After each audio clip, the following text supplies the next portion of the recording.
In our last 3 sessions, we covered over-complying with the blue card system, who needs a blue card, obligations for organisations, and today we will learn more about what happens when a blue card applicant or cardholder has a change in their police information. So let's begin. During our last presentation, we covered your obligations as an organisation. Although the change in police information is not an employer's obligation, it is an obligation for your employee. So let's talk more about when an employee's police information changes. All blue and exemption card applicants and cardholders are monitored daily by the Queensland Police Service. This means we are notified if there is a change in an applicant or cardholder's police information. For example, if a cardholder were to be charged with a drink driving offence, we would receive notification of this. With the implementation of the No Card, No Start laws, employees are no longer required to tell their employer about a change in police information. It means an organisation does not need to tell us when an applicant or cardholder has had a change in their police information. The obligation now lies with the cardholder to tell us. Cardholders must immediately tell us if their police information changes by completing a Change in Police Information notification.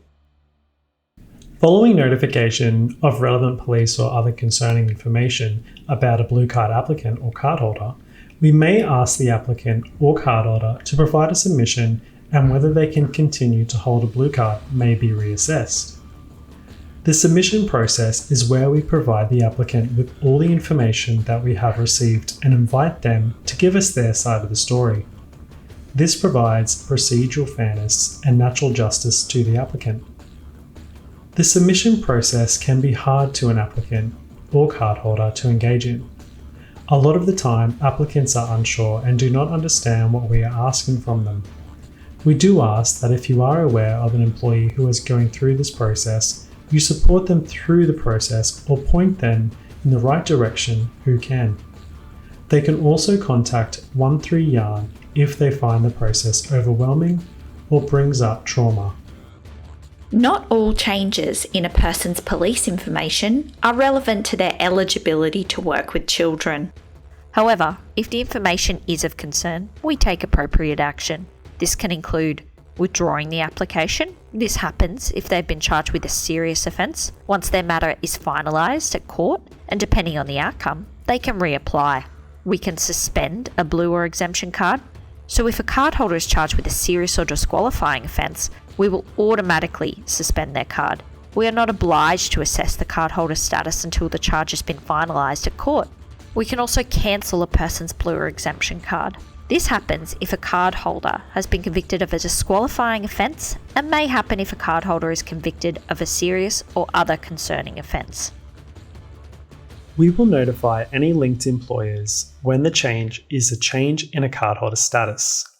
This means if an application is withdrawn or a card is suspended or cancelled, we will notify the employer of that change. Organisations online using the organisation portal will see this change immediately. We will only notify employees of a change in police information when the change is considered relevant to child-related employment.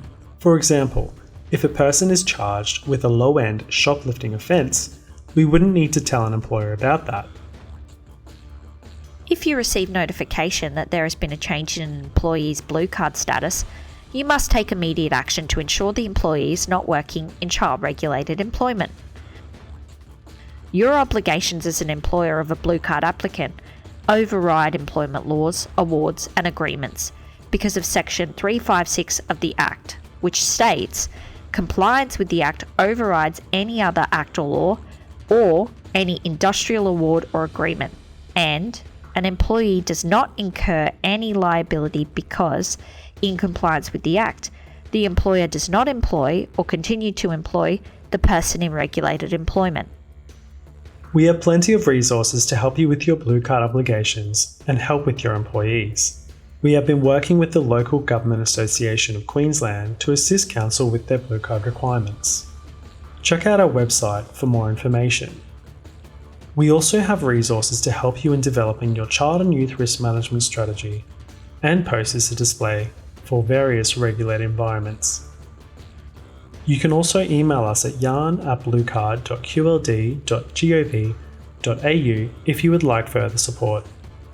Thanks for your time in participating in this information series for local councils.